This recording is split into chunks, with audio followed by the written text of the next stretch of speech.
Week in Business, we focus in on Women Entrepreneurship Saskatchewan and welcome in the CEO of that fine organization, Miriam Johnson. Thank you so much for doing this. Oh, my pleasure. 2026 is upon us. Who would have thought the time just goes like this? 2025, you were focusing on rural areas. Yeah. Much of the same in 2026? Yeah, we are. I mean, rural is where half of our population is in Saskatchewan, so definitely focusing on that. But a lot of the tune has changed both federally and provincially on just with where our economic state is in developing both the provincial government or our provincial economy and our federal economy.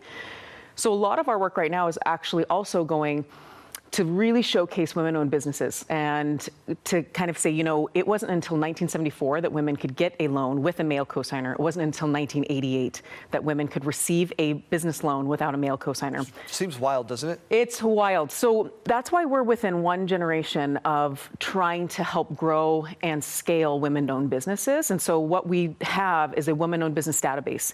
So any women-owned business in this entire province can put their name on this database.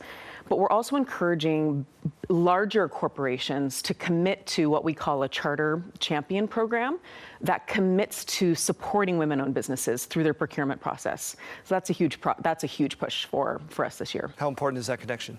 Oh, it's tremendous because when women don't have the opportunity to win that larger bid, they don't get the opportunity to grow and scale at the same rate. So they kind of stay more stagnant.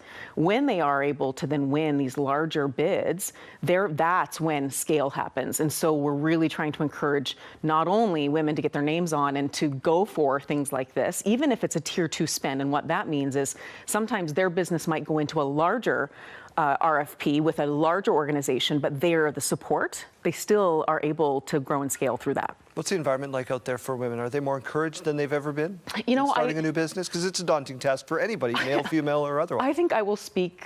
I have the pleasure of speaking for women-owned businesses, and they are empowered. Like, that is not something that they have ever been challenged with, but I do think that they are still facing tremendous barriers. What are some of those barriers? Our number one is access to capital. So the ability to actually have the finances to grow and scale. So, you know, can they get the loan they need at the rate they need? They're much less risk adverse. So they are normally bootstrapping or actually using their earned cash to start the business rather than going and taking that business loan, which sometimes can be difficult later down the road. So, you know, it's things like that just, there's personality, you know, changes with women to men. But it's... Don't say. Yeah. Shock. Sure. Sorry, I didn't know we were going there today. I'm just kidding. Yeah. One of the big things that you do is you connect people with the capital and everything that they need, the access that they need. So if somebody's at home right now watching this conversation and they're thinking, I want to start a business, I don't know how to get started, it's a very daunting task. How do they reach out to your organization and start some of those conversations? Yeah, west.ca is where you can get all of the information. Or if there's a lot of times women have been in business for a long time and you might feel like you're on an island. You might feel like you're all alone, and that is also where we want you to be able to reach out. If there's any type of pain point that you have, we have business advising, we have access to loans, we have programs and training, we have networking events, but we also have this important database and more of that systemic change advocacy work that we're working on right now to give them more opportunities. And events throughout the province you can find on their website, west.ca. Thank you so much for doing this. Thank you.